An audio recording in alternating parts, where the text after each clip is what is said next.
اس لیے میں نے سوچا بہتر ہے کہ اس بار پہلے سے سوچ لیا جائے، ورنہ کورا کے وقت کی طرح زری کے موقع پر بھی دربدر مارے مارے پھرنا ہوگا۔ مجھے سشیل کا گھر یاد آیا۔ مٹھل کے اڈے سے اس بدقسمت گھر کے گزارے کے لیے ماہانہ رقم ابھی پہنچتی ہوگی۔ وہ یقین تھا کہ میں زری کو اپنی بہن بتا کے چند دنوں کے لیے وہاں ٹھہرا سکتا ہوں، مگر میں نے تو اس کا گھر بھی نہیں دیکھا تھا۔ نامعلوم کیسا ماحول ہو، ارد گرد کیسے لوگ رہتے ہوں، ہندوؤں کے محلے میں ایک برقع پوش لڑکی کا ٹھہرنا سشیل کے گھر والوں کے لیے مصائب میں اضافے کا سبب بن جائے گا۔ سشیل کے علاوہ میں اس کے گھر کے کسی فرد سے واقف نہیں تھا، ان کے سامنے خود کو شناخت کرانا بھی مشکل ہوگا۔ میں سشیل کا وہی دوست ہوں جس کی اماں پر انہیں ہر ماہ ایک مقررہ رقم ملتی ہے، اور اب میں اس رقم کا محصول وصول کرنے آیا ہوں۔ پھر ایک ہی گھر رہ جاتا تھا، وٹھل کا اڈا۔ زری جیسی نازک اندام لڑکی کو کلکتہ کے خطرناک بدماش کے اڈے پر لے جاؤں؟ میں نے جیل میں اس ماحول کے قصے سنے تھے، خود اپنی آنکھوں سے وہ جگہ کبھی نہیں دیکھی تھی۔ سوچنے اور منصوبے بنانے کا وقت بھی نکل گیا تھا۔ نواب مرزا زری کے حسن و جمال کا نظارہ کر چکا تھا، اس کی بےتابیاں شباب پر ہوں گی۔ اب مجھے بہرے طور جلد از جلد یہاں سے لے جانا چاہیے تھا زری کو، چاہے بعد میں کچھ بھی واقعات پیش آئیں۔ میری جیب میں مالا کی چھوٹی سی پوٹلی پڑی تھی، میں نے اسے کھول کر دیکھا اور آنکھوں سے لگا لیا۔ اس قیمتی مالا کا صرف ایک دانہ میری بہت سی مشکلیں حل کر سکتا تھا، مگر کورا کی ایک ہی یادگار تو رہ گئی تھی۔ اس یادگار کی میں نے کہاں کہاں حفاظت کی تھی، جسے دیکھیے سب سے پہلے اس کی نظر اسی پر پڑتی تھی۔ یقیناً اس کے موتیوں میں کوئی خاص بات ضرور ہوگی، اس لیے بدھ گیا میں اس مصنوعی راہب نے میری شناخت کر لیا تھا، ورنہ ایسی مالائیں تو ہزاروں گلوں میں پڑی ہوں گی۔ کورا کا خیال آیا تو میں بہتا چلا گیا۔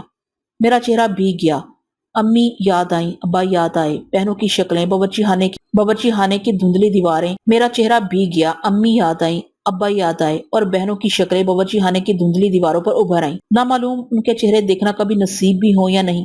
امی کی موت کے بعد ابا جان کے چچڑے پن سے وہ کتنی پریشان ہوگی، مجھے یاد کر کے آنسو بہاتی ہوگی۔ بیچاریوں نے یہ سمجھ لیا ہوگا کہ میں مر گیا ہوں۔ ہاں، میں مر ہی گیا تھا۔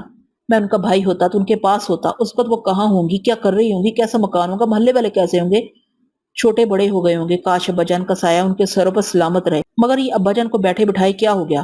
کہیں ایسا تو نہیں ہے کہ انہیں گیا میں رہتے ہوئے خوف آنے لگا ہو؟ ان کے پاس کورا کا خزانہ محفوظ تھا نا؟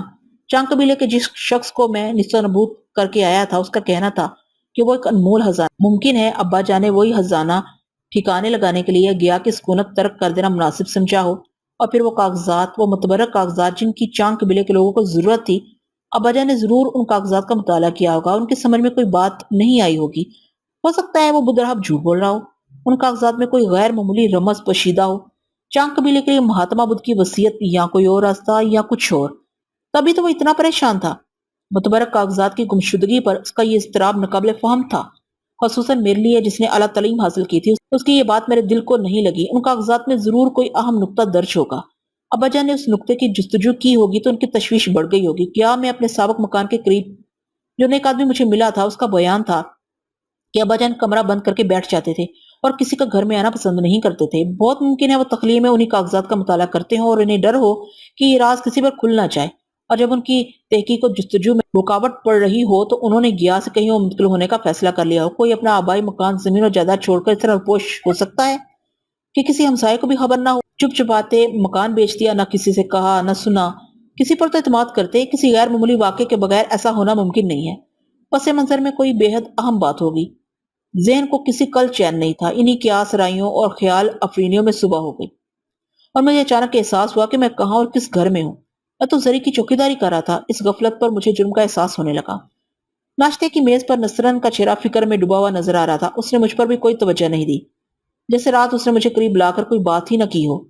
البتہ زری موقع پا کر کنکھیوں سے مجھے دیکھ لیتی تھی۔ میرا خیال تھا کہ آج کم سے کم رات تک تو امان ہے، کیونکہ نصرن کے گھر سے کوئی دن دہاڑے زری کو لے جانے کی حرکت نہیں کر سکتا تھا۔ ہاں، یہ دوسری بات ہے کہ خود نصرن سیر و تفریح کے بہانے اسے لے جا کر چھوڑ آئے۔ مجھے اندازہ تھا کہ آج چاند میاں، نواب مرزا اور بہت سے دوسرے لوگوں کی بھیڑ لگ جائے گی۔ نصرن نے زری کے حسن کا چرچا دور دور کر دیا ہوگا۔ گیٹ پر دربان، اندر کئی ملازم مہمان کی مستقل آمد کا خطرہ، اور نصرن کی گھر میں موجودگی۔ میں زری کو ان سب بلاؤں کی آنکھوں میں دھول جھونک کر کیسے لے جا سکتا تھا؟ 2 دن سے میں گھر کے ہر فرد کا جائزہ لے رہا تھا، کون کس وقت کہاں رہتا ہے۔ دربان کی کوٹری گیٹ سے چند قدم کے فاصلے پر تھی۔ وہ عموماً صرف ضروریات کے لیے وہاں سے ہٹتا تھا، ورنہ وہیں بیٹھا ہوا ہوکا گڑگڑاتا رہتا تھا۔ میں نے ان 4 دنوں میں سے خاصی دوستی کر لی تھی۔ شروع میں گھر کے تمام ملازموں نے مجھے خشونت کی نظروں سے دیکھا، مگر بعد میں سب مجھ سے گل مل گئے۔ باورچی خانے صبح گوشت ترکاری لانے کے لیے جاتا تھا۔ غرض کہ میں نے فرار کے طریقوں پر بہت غور کیا، لیکن عمل کے قابل کوئی ترکیب ذہن میں نہیں ہے۔ اس روز جب باورچی ہدایت لے کر بازار روانہ ہو گیا تھا اور نصرن زری کے کمرے میں چلی گئی، تبھی ایک تدبیر میرا دماغ جھنجھوڑنے لگی۔ میں نے باہر جا کر دیکھا دربان حکا گڑگڑا رہا تھا۔ میں بنگلے میں آ گیا، آیا ڈرائنگ روم کی صفائی کر رہی تھی، دوسرے ملازم اپنی اپنی کوٹریوں میں تھے۔ پھر میں ایک فیصلہ کر کے زری کے کمرے میں گھس گیا۔ نصرن مجھ سے کہہ رہی تھی کہ آج نواب مرزا شاید 2-4 دنوں کے لیے انہیں اپنے گھر لے جائیں، میں بھی تمہارے ساتھ چلوں گی۔ میں جیسے ہی کمرے میں اچانک داخل ہوا، وہ بات کرتے کرتے رک گئی۔ اس نے مجھے اچٹتی نظر سے دیکھا، میرے بے اجازت اندر پہنچنے سے اس کے چہرے پر ناگواری کی شکنیں ابھر آئیں۔ میں ایک دم اس کے بہت قریب پہنچ گیا، پھر میں نے پھرتی کے ساتھ اس کے منہ پر ہاتھ رکھ دیا۔ وہ ہکا بکا رہ گئی۔ اسے پوری طرح اپنی گرفت میں لینے کے لیے مجھے زیادہ وقت نہیں لگا۔ زری، میری دھیمی آواز ابھری، کسی تاخیر کے بغیر دروازہ بند کر دو اور تیار ہو جاؤ۔ میرا لہجہ حکمیہ تھا۔ زری سکتے کے عالم میں کھڑی تھی۔ دیر مت کرو، وقت نہیں ہے۔ اس کے تساہل پر مجھے جھجھلاہٹ ہونے لگی۔ نصرن میری گرفت سے آزاد ہونے کے لیے برابر ہاتھ پاؤں مار رہی تھی، مگر اسے کیا معلوم تھا کہ وہ کس کی گرفت میں ہے۔ زری نے کمرہ بند کر دیا۔ نصرن چیخنے کی کوشش بھی کر رہی تھی، لہٰذا میں نے اس کے منہ پر ایک تماچا رسید کر دیا۔ اگر مجھے زری کی موجودگی کا خیال نہ ہوتا تو میں اسے اتنے تماچے مارتا کہ وہ لہو لہان ہو جاتی۔ پھر جب اس نے شور مچانے کا ارادہ کیا تو میں نے باورچی خانے سے اٹھایا ہوا چاقو نکال لیا اور اپنے وجود کی تمام نفرت سمیٹ کر اس سے کہا، نصرن خانم، میں زری کو لے کر جا رہا ہوں۔ پہلی بار تو میں چوٹ کھا گیا تھا، مگر اب دوسری بار ایسا نہیں ہوگا۔ مجھے اس شریف اور معصوم لڑکی کو تم سے بہت دور لے جانا ہوگا۔ چیخنے کی کوشش نہ کرو۔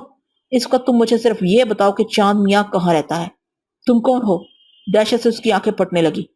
یہ مت میں پھر کبھی بتاؤں گا۔ اس وقت مجھے چاند میاں کا پتہ چاہیے۔ وہ قلعہ بگان میں رہتا ہے۔ نصرن لرز کر بولی، کیا تم زری کو اس کے پاس لے جا رہے ہو؟ تم نے کیا سب کو اپنے جیسا سمجھ لیا ہے؟ اس دنیا میں سبھی تم جیسے کمین نہیں رہتے نصرن خانم۔ وقت کم ہے، تم ذرا اس کرسی پر سیدھی طرح بیٹھ جاؤ۔ میں اسے جھٹکا دے کر اٹھایا اور زری سے چادر مانگی۔ نصرن تڑپنے لگی تھی، اس لیے مجھے اس کے منہ پر ایک اور ضرب لگانی پڑی۔ وہ ہوشیار عورت تھی، سمجھ گئی کہ مزاحمت کرنا بیکار ہے۔ زری نے اسے کرسی پر باندھنے میں میری مدد کی۔ نصرن کو چاروں طرف سے باندھ کے میں نے زری سے پوچھا، تمہارے پاس کچھ نقدی ہے؟ نہیں، وہ تو سب میں نے انہیں دے دی تھی، زری نے معصومیت سے کہا۔ میں نے نصرن سے کہا، تمہارے روپے کہاں رکھے ہیں؟ میں صرف وہ روپے مانگ رہا ہوں جو زری نے تمہیں دیے تھے، وہ 5000 روپے نہیں جو نواب مرزا نے زری کی رونمائی کے لیے دیے تھے۔ نصرن نے آنکھوں کی پتلیوں سے ایک طرف اشارہ کیا۔ میں نے تیزی سے سنگار میز کی دراز کھولی۔ دراز میں اس کا چھوٹا سا بٹوا موجود تھا۔ بٹوے میں چابی رکھی ہوئی تھی۔ چابی سے میں نے الماری کھولی۔ الماری میں بہت قلیل رقم تھی، وہ میں نے گنے بغیر جیب میں ڈال لی اور زری کو ہدایت کی کہ وہ دروازہ بند کر لے اور میرا انتظار کرے جب تک اسے یہ تصدیق نہ ہو جائے کہ خود میں آیا ہوں، اس وقت تک دروازہ نہ کھولے۔ باہر آ کر میں نے عمر رسیدہ جاٹ دربان سے کہا کہ بیگم صاحبہ کو ٹیکسی کی ضرورت ہے۔ وہ کندھے اچکا کر بکٹو روانہ ہو گیا۔ میں بھاگا، وہ اندر آیا۔ میری آواز سن کر زری نے دروازہ کھول دیا۔ کمرے سے نکلتے وقت میں نے آیا کی نقل و حرکت دیکھ لی تھی۔ اس کی طرف سے کوئی خطرہ نہیں تھا۔ زری نے برقع پہن لیا تھا، وہ بالکل تیار تھی اور اپنا سوٹ کیس بھی ساتھ لے جانا چاہتی تھی۔ میں نے اسے منع کر دیا اور سوٹ کیس وہیں چھوڑ دیا۔ میں چلتے چلتے ایک دفعہ نصرن کا چہرہ دیکھنا چاہتا تھا، مگر اس کے منہ پر ڈھاٹا بندھا ہوا تھا، صرف آنکھیں کھلی ہوئی تھی۔ ہم نے اسے ایسا کس کر باندھا تھا کہ وہ جنبش بھی نہیں کر سکتی تھی۔ اس سے میرا تعارف ہونا رہ گیا تھا۔ تعارف کے لیے اگر میں رک جاتا تو ذرا سی دیر میں معاملہ بگڑ سکتا تھا۔ میرے سینے میں گھٹن سی ہوئی، جیسے کورا مجھ سے شکایت کر رہی ہو کہ بابر، تم نے اسے اتنی آسانی سے معاف کر دیا۔ بہرحال میں نے نصرن سے کہا، نصرن خانم، ہم جا رہے ہیں۔ تم نے زری کے بارے میں غلط رائے قائم کی تھی۔ اگر میں یہاں نہ بھی ہوتا اور تم نواب مرزا جیسے کسی شخص کے ہاتھ سے فروخت کرنے میں کامیاب بھی ہو جاتی تو زری اپنی عصمت بچانے کے لیے چوڑیاں پیس کر پھینک لیتی۔ یہ اسی کردار کی لڑکی ہے۔ ایک بار پہلے بھی تم نے ایک اور لڑکی کے متعلق غلط اندازہ لگایا تھا، یاد ہے؟ آج سے 7 سال پہلے۔ اس کی پتلیاں حیرت سے پھیل گئیں۔ میں نے زری کا ہاتھ تھاما، اس کا چہرہ خوف سے پیلا پڑ چکا تھا۔ چلو زری، میں نصرن پر قہر کی ایک نظر ڈالتا ہوا دروازہ بند کر کے باہر آ گیا۔ زری میرے پیچھے پیچھے تھی۔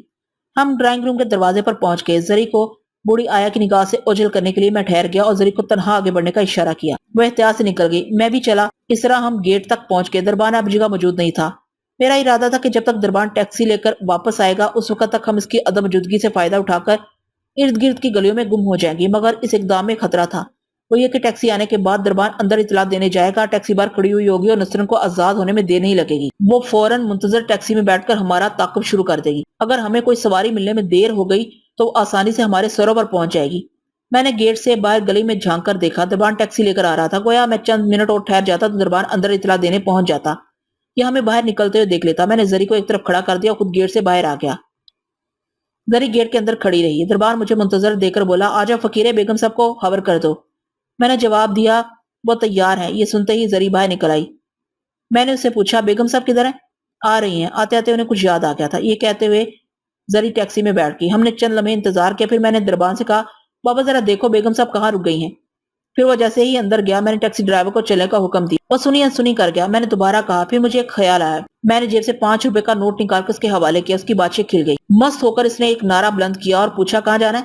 چلتے رہو، میں نے ادھر ادھر نظریں گھماتے ہوئے وحشت سے کہا۔ اس نے گاڑی کی رفتار تیز کر دی۔ اگلا موڑ مڑتے ہی مجھے نواب مرزا کی کار نظر آئی۔ میں نے زری کو چپکے سے اشارہ کیا۔ چاند میاں اور نواب مرزا پچھلی نشست پر بیٹھے ہوئے تھے۔ انہوں نے پوری طرح دن نکل آنے کا بھی انتظار نہیں کیا تھا۔ بہرحال وہ رکے ہوئے تھے اور ہماری ٹیکسی کلکتے کی سڑکوں پر دیوانوں کی طرح پھر رہی تھی۔ ڈرائیور بار بار نشست سے اچھلتا تھا جیسے اسے ایڑ لگا رہا ہو۔ وہ نعرے بھی لگا رہا تھا جیسے ٹیکسی کو چابک رسید کر رہا ہو یا گالی دے رہا ہو۔ کدھر جاؤں، کہاں ٹھہروں، کس کے دروازے پر دستک دوں؟ میرا ذہن بری طرح الجھا ہوا تھا۔ نصرن کے بنگلے پر نواب مرزا کی گاڑی بروقت پہنچ گئی تھی، اس لیے یہ اندیشہ اب بھی لاحق تھا کہ نواب مرزا کی گاڑی ہمارے تعاقب کے لیے فوراً حرکت میں آ جائے گی۔ اگر ایسا ہوا اور انہوں نے راستہ کاٹ کے کسی جگہ ہمیں روک لیا تو کیا ہوگا؟ ہم کہاں جا رہے ہیں؟ زری نے اس طرح سرگوشی میں مجھ سے پوچھا کہ ڈرائیور اس کی آواز نہ سن سکے۔ تمہیں وہاں سے آنے پر کوئی دکھ تو نہیں ہو رہا؟ اسے جواب دینے کی بجائے میں نے اسے ایک عجیب سا سوال کیا۔ اس سے جواب نہ بن پڑا۔ وہ جزبز ہو کر رہ گئی۔ میں برقع میں اس کا چہرہ نہیں دیکھ سکا۔ کچھ توقع کے بعد وہ دھیرے سے بولی، اب میں تمہارے ساتھ آ گئی ہوں۔ میرے جسم میں بجلی کا ایک جھٹکا سا لگا۔ کاش اس بار واقعات مختلف انداز سے پیش آئیں۔ ٹیکسی بے منزل بھاگتی رہی۔ ڈرائیور نے کئی بار پیچھے مڑ کر دیکھا۔ وہ میری خاموشی سے تنگ آ گیا تھا۔ منزل کا پتہ بار بار پوچھتا تھا۔ میری سمجھ میں نہیں آ رہا تھا۔ وہاں دروازوں پر بوٹ کھڑے ہوئے ملتے تھے۔ آج ڈرائیور نے ایک ٹیکسی روک دی اور تلخی سے پوچھا، کہاں جاؤ گے؟ میں نے سراسیما ہو کر اسے دیکھا اور تذبذب سے کہا، سیال دے۔ سیال دے؟ اس نے دہرایا، ایسے بولو نا۔ گاڑی نے پھر اپنا سفر شروع کر دیا تھا۔ اس مرتبہ اسے کچھ قرار آ گیا تھا۔ رفتار متوازن اور سبک تھی، لیکن میری بےقراری بڑھ گئی اور میرے ذہن کی گاڑی کی رفتار اتنی ہی منتشر اور تیز ہو گئی تھی۔ دماغ پھٹنے لگا تھا۔ آدھے گھنٹے کی مسافت کے بعد ڈرائیور نے گاڑی روک دی۔ سیالدے میں کدھر جانا ہے؟ استاد وٹھل کے ہاں۔ استاد وٹھل؟ میرے لہجے کی سردی اسے لگ گئی تھی۔ اس نے مجھے انتہائی حیران نظروں سے دیکھا۔ تم وٹھل کے ہاں جانا چاہتے ہو؟ ہاں، میں نے گردن ہلا کر کہا۔ وہ سٹپٹا گیا۔ کیا تم اس کا اڈا جانتے ہو؟ نہیں۔ تم وہاں کسی جگہ بھی پوچھ سکتے ہو۔ ہم اس علاقے میں نہیں جاتا۔ وہاں کی سواری ہوتی ہے تو منع کر دیتا ہے۔ وہ کچھ تنک کر بولا، ہمیں وہیں چھوڑ دو۔ میری آواز میں حکم تھا۔ وہ کچھ جھجکا، پھر ایک تنگ لمبی گلی میں مڑ گیا۔ ایک ہوٹل کے قریب گاڑی روک کر اس نے پان والے سے کچھ پوچھا۔ میں نے دیکھا کہ پان والا اسے پتہ سمجھا رہا ہے۔ اس گلی میں بہت سے ہوٹل تھے اور ہر قسم کی دکانیں تھی۔ گاڑی ایک بڑی سی پیلی عمارت کے سامنے جا کر ٹھہر گئی۔ ڈرائیور نے ایک بار پھر اتر کر کسی راہگیر سے پتہ پوچھا۔ اس نے بائیں جانب اشارہ کیا۔ سنو، میں نے متش آواز میں ڈرائیور سے کہا۔ میرے دل کی دھڑکنیں بہت تیز ہو گئی تھی۔ ادھر جا کر کہو، استاد وٹھل کا ایک مہمان آیا ہے، اسے ادھر بھیج دو۔ نہ بابا، وہ کانوں پر ہاتھ رکھتے ہوئے بولا، آپ خود ادھر جاؤ اور جا کر پتہ کرو۔ جاؤ، میں نے زور دے کر کہا، جاؤ۔ وہ الجھتا بڑبڑاتا کسمساتا ہوا بائیں جانب کی عمارت میں گھس گیا۔ یہ عمارت بناوٹ میں دوسری عمارتوں سے مختلف تھی، حویلی نما۔ اسے دیکھ کر ہیبت طاری ہوتی تھی۔ باہر لوہے کا ایک گیٹ تھا۔ ڈرائیور جھجکتا ہوا جیسے ہی گیٹ تک پہنچا، بھٹے ہوئے جسم کا ایک شخص اس کے سامنے آ گیا۔ ڈرائیور نے ٹیکسی کی طرف اشارہ کر کے اسے کچھ بتایا۔ اس نے مجھے خشونت اور حقارت سے دیکھا اور سینہ پھلاتا ہوا آہستہ قدموں سے میرے پاس آیا۔ کس سے ملنا ہے؟ سوال اس نے مجھ سے کیا تھا، مگر اس کی نظریں زری پر لگی ہوئی تھیں۔ استاد وٹھل سے، میں نے تندی سے کہا۔ کون ہو تم؟ بس تم استاد کو بتا دو کہ اس کا ایک مہمان آیا ہے۔ نام بتاؤ، اس نے سختی سے کہا۔ تم سے جو کہا جا رہا ہے وہی کرو۔ اس کے ماتھے پر شکنوں کا جال بچھ گیا۔ استاد مصروف ہے۔ میں نے ارادہ کیا کہ واپس ہو جاؤں، کیونکہ ان لوگوں کے تو تیور ہی عجیب ہیں اور پتہ نہیں اس عرصے میں وٹھل کے رویے میں کیا تبدیلی آ گئی ہو۔ جیسے چھوٹنے کے بعد میرے یہاں نہ آنے پر وہ سخت ناراض ہوگا۔ ٹیکسی ڈرائیور گاڑی کے اگلے حصے پر کھڑا تھا۔ میں ٹیکسی سے اتر آیا اور میں نے آہستہ سے کہا، جاؤ، اس سے کہو لاڈلا آیا ہے۔ لاڈلا؟ اس کا منہ حیرت سے کھل گیا۔ ہاں، لاڈلا۔ اس نے ایک کان میں کئی پہلو بدلے۔ اس کی پلکیں پھڑپھڑانے لگیں جیسے اس کی آنکھ میں تنکا پڑ گیا ہو۔ اس کا چہرہ سرخ ہو گیا۔ پھر وہ مجھ سے کہے بغیر سرپٹ بھاگا۔ دروازے پر ایک آدمی اس کی ٹکر سے گرتے گرتے بچا۔ میں اپنی زندگی کا سب سے ہولناک انتظار کرتا رہا۔ میری نظریں گیٹ پر جمی ہوئی تھی۔ چند ثانیوں کے طویل عرصے کے بعد بلند آواز سے دروازہ کھلا اور اندر سے وٹھل برآمد ہوا۔ ایک لمحے وہیں ٹھٹک کے اس نے مجھے متجسس نگاہ سے دیکھا اور وحشت سے لپک کر آیا۔ پھر وہ بے تحاشا میرے سینے سے لپٹ گیا۔ لاڈلے، لاڈلے، اس کی آواز جھرجھرا رہی تھی۔ میری جان، تو نے اپنے وٹھل کو بھی خبر نہیں کی؟ کہاں چھپ گیا تھا؟ گلی میں بھیڑ لگ گئی۔ وٹھل کو یہ فکر نہیں تھی کہ گلی میں ہمارے ارد گرد بھیڑ لگ گئی ہے۔ وہ مجھے دیوانگی میں گلے سے لپٹائے ہوئے تھا اور میرے بازو، ماتھا اور گال بے تحاشا چوم رہا تھا۔ اس نے میرا چہرہ اپنے دونوں ہاتھوں میں بھر کے والہانہ انداز سے کہا، میرا چاند آ گیا۔ تجھے کیا معلوم؟ ان حرام زادوں سے پوچھ میں تلی کتنا فکر مند تھا۔ یہ نطفہ حرام کہتے تھے۔ استاد سالہ لاڈلا بے مروت نکل گیا، کتابوں نے سے بگاڑ دیا۔ اب وہ کاہے کو تیرے پاس آئے گا؟ میں کہتا تھا، دیکھ لینا، وہ ایک دن ضرور آئے۔ میری آنکھیں دھوکہ نہیں کھا سکتی۔ لاڈلے جانی، تو نے میری لاج رکھ لی۔ وہ سانس لیے بغیر کہتا گیا۔ گلی کا وہ حصہ لوگوں کی بھیڑ کی وجہ سے بند ہو گیا تھا۔ وہ سب حیرت زدہ تھے۔ جو لوگ پیچھے کی جانب تھے وہ اچک اچک کر یہ منظر دیکھنے کی کوشش کر رہے تھے۔ وٹھل نے ایک ذرا سانس لی تو میں نے شرمساری سے اسے مخاطب کیا،